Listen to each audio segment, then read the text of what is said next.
आपण जर पाहिलं तर तातवडेच म्हणजे आमच्याच गावचा जर अनुभव घेतला तर 2009 साली आम्ही पिंपरी चिंचवड महानगरपालिकेमध्ये समाविष्ट झालो. 2012 साली डीपी प्लॅन तयार करण्यात आला. 2017 साली म्हणजे तब्बल 5 वर्षानंतर डीपी प्लॅन पूर्ण मुख्यमंत्र्यांच्या सहीनुसार ते पब्लिश करण्यात आला. 17 ते 25 हा कालावधी जर आपण बघितला तर एकही म्हणजे आपण पाहिलं तर कुठे गार्डन नाहीये, कुठं प्लेग्राऊंडसाठी काय नाहीये, लहान मुलांना खेळण्यासाठी काय नाहीये, कुठे जलतरणची व्यवस्था नाहीये, कुठे विरंगुळा केंद्र नाहीये, कुठे सरकारी हॉस्पिटल आहे. म्हणजे आजही जे पूर्वी गाव होतं तेच आजही सेम परिस्थितीमध्ये गाव आहे. येणारी लोकसंख्या जर आपण पाहिली तर पूर्वीचं तातवड्याची लोकसंख्या पाहिली आणि आत्ताची तातवड्याची लोकसंख्या पाहिली तर भरपूर झालेली. 25 प्रभाग आहे, म्हणजे या 25 नंबरच्या प्रभागामधून खरं तर आपण इच्छुक आहात. परंतु या प्रभागाची जर रचना आपण पाहिली तर आजही शहरी आणि ग्रामीण भागागत दिसते. जरी IT पार्क शेजारी हा प्रभाग असला तरी आजही या प्रभागाचा विकास झाला नाही.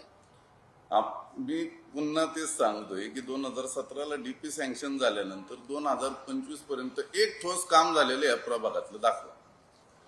नागरिकांनी तुम्हाला नगरसेवक केलं तर तुमच्या कोणते व्हिजन असणार आहे, काय तुम्ही खरं तर या जनतेला देणार की त्यामुळे तुम्हाला नागरिकांनी मतदान करावं? आपण जर पाहिलं तर हा मतदारसंघ हा शिवसेनेला मानणारा मतदारसंघ आणि निश्चितच जर लोकांनी आमच्यावरती विश्वास ठेवला आणि जर या ठिकाणी आमच्या चारही उमेदवारांना जर लोकांनी निवडून दिलं तर निश्चितच या ठिकाणी या पूर्ण प्रभागात जो बदल हवा आहे नागरिकांना तो केल्याशिवाय आम्ही राहणार नाही. जसं की मुलांना खेळण्यासाठी ग्राउंड असेल, जलतरण तलाव असेल, सगळ्यात मोठा प्रश्न इथं ट्रॅफिकचा आहे. आपण जर पाहिलं तर 2 ब्रिज आहेत या ठिकाणी, पुनवळीचा अंडरब्रिज आहे, तातवडीचा अंडरब्रिज आहे. एवढं लोकांना ट्रॅफिकला सामोरे जावं लागतं की चक्क बराच वेळ लोकांचा त्यामध्ये निघून जातो.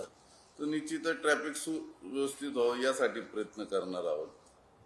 सर्वप्रथम म्हणजे मुलांना खेळता येईल यासाठी ग्राउंड उभारणार, लोकांना स्वस्त दरात उपचार होईल यासाठी सरकारी रुग्णालयाची उभारणी या ठिकाणी आम्ही आमच्या माध्यमातून निश्चितपणे करणार.